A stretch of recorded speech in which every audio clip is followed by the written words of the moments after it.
Hey there guys, how are you? Welcome back to another awesome video, and we're going to talk about some trailers. We're going to do a trailer review right here, and the first two trailers we're going to talk about are, we're going to talk about the Wonder Woman 84, and we're going to talk about Ghostbusters. So let's first talk about Wonder Woman 84, Wonder Woman 1984, whatever you want to call it. It's basically going to be the sequel to 2017's Wonder Woman.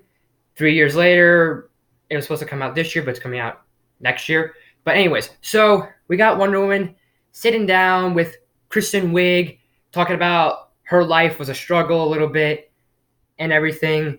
And I guess through some stuff, Pedro Pascal, who is now infamous for Game of Thrones and now The Mandalorian and now this movie, Pedro Pascal's like, yo, we're gonna talk about some 80s stuff, and here's something that can help you out. And all of a sudden now Steve Trevor's back, so Chris Pine, Wonder Woman's love interest, is now back somehow, some way, and all these other stuff.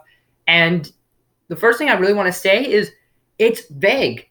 It's very vague on its plot, its story a little bit. All you know is, okay, it's set in the 80s, it's set in 1984.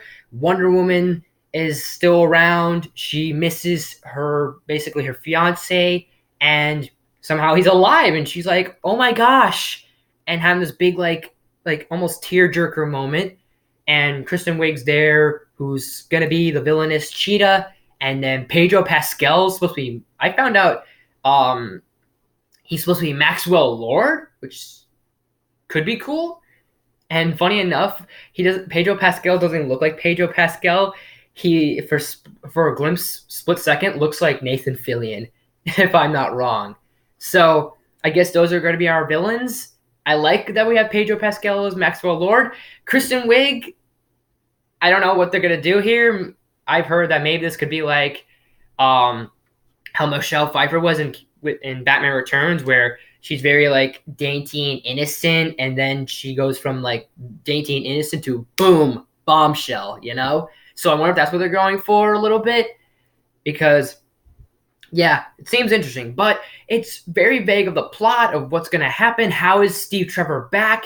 And that's good. That's perfectly good. Keep a trailer this vague. You don't want to give away your entire story within the first trailer. Keep this trailer the way it is, and you got yourself a solid trailer, and you got people excited for the next movie, and the people will go see in the theaters, and all that fun jazz. So I'm definitely excited about that, and I like I said, it's vague. You don't know what's going on. It's got some cool visuals. I like that her suit, her armor, looks very brighter, like more colorful. I don't know what that is all about. That Kingdom Come like armor she has at the end of the trailer with the wings, but that looks sick. Definitely has some nice humor. I like that DC's going this route of kind of deciding to be their own style rather than this dull, depressing world and all this and all that sort of fun stuff, I guess. So now it's kind of going into this route of, yes, we're gonna do something different, and we're trying to be our own thing, not be so reliant on other, like basically taking ideas from other franchises, one being the MCU. So they're like, you know what, we're not going to even go that whole cinematic universe. We don't even have to do that. So thumbs up to them. Ghostbusters, I think it's called Ghostbusters Afterlife. It's like going to be our third Ghostbusters. It's like a retcon to the 2016 female Ghostbusters, so that's a plus in a way. Don't want to talk about that. I really don't want to talk about that movie, the 2016 Ghostbusters. But it's like 30 years later after the first or second Ghostbusters, and then Paul Rudd's playing this guy who shows up into Finn Wolfhard, Richie, basically. Let's just call him Richie, because it's Stranger Things kid or it's Richie from It. So Finn Wolfhard is there, and him and his friend discover like there's like these supernatural anomalies, these paranormal anomalies going on, and Paul Rudd's like, dude, like you got it. We haven't gotten like these tremors and all these sort of like weird tectonic like seismic like occurrences like 30 years ago, and bringing, I guess, somehow something starts up this paranormal activity. We don't know what, but cool. Seems fun. Ghostbusters Afterlife seems fun, seems legit. Could be interesting. Could go into some things. Maybe one of these young kids might be one of the ex Ghostbusters descendant. Whether they do that or don't, that's not gonna matter to me. You got definitely a good cast so far. You got some good guess nice balance of I guess scares and and I guess comedy. And one thing I do want to point out is whatchamacallit, I can't forgot it. Well, obviously the Ecto One is one thing, but I could have sworn I when they're in the Ecto One and they pull out the little side basically like shooter. Gosh, I like that. It looked like they were fighting Slimer, so I'm kind of that's kind of I guess take it or leave it, but two solid trailers. I like it. Ghostbusters Afterlife. You got Wonder Woman. Definitely got some nice things too. I don't know. I still understand. I don't understand why 1984 is the setting of Wonder Woman, but definitely something different. And it's going to be interesting for each time period. And this is a different fish out of water story because with the first Wonder Woman, it had the fish out of water where Wonder Woman is in our world and she's like, what's that? What's this? Who's that? How does this society work and how does democracy work in this? And now we flash forward 40 years later and Steve Trevor's now the fish out of water, like, wait, what's that? What's the difference with our society nowadays and everything? So it's kind of like the roles have been reversed. And that's kind of an interesting take. I don't know why, but I really love the shot of Wonder Woman throws her tiara, and I was like, that was awesome. Not gonna lie. So definitely some really great solid trailers, and I can't wait to see them.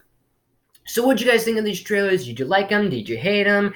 Which one did you prefer the best? Which one did you like more? Did you see them? Were you excited? Whatever it is, let me know in the comments below. And as always, guys, thanks for watching. If you liked this video, please smash the like button. And if you're new to my channel, please subscribe. I do awesome videos every day, if not every week. Let me think here a second. Okay, so I know this is going to be a little bit of a problem for some people that you can tell there's no edits here. So real quickly, I'm going to say that I haven't been able to access Adobe Premiere in a while. I was able to for a couple videos, for like at least, I think 3 of my videos, 4 of my videos. I'll leave those links in the description for those to check them out. But for a while, I was able to use Adobe Premiere, and now it's kind of being like weird. I don't want to get into that, but the point is that I've not been able to edit so much. And even if I were to edit my videos, it's going to be like basically like months. It's going to take a while for them to come out. So just for now, just bear with these rough videos real quick, and I'll get back to those videos that are all like uploaded and edited and clipped and all this stuff like that.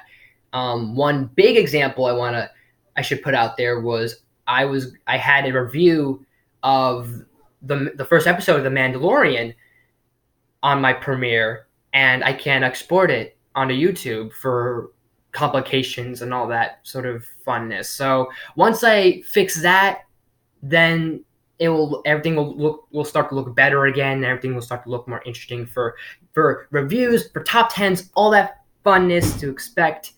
And just I've been caught up with a couple things here and there with just school and just other outside personal stuff going on. So I'm gonna try and slowly get back into videos, slowly get back into reviews. Look forward to more reviews, more top 10s this month and into the new year. Look forward to possibly I want to bring up some holidays, so like obviously Christmas reviews. Let's get into the holiday season because we're in December, guys. Honestly, it may not seem like it, but Christmas is one of my favorite holidays, and I love it with too much. Well, maybe too much is a bit much saying, but point is, I have my reasonings that I love the holiday, and we'll get into it with movie reviews, with top 10 related stuff. So obviously expect some related subjects like that. And with that being said, thanks for watching, and I'll see you next time.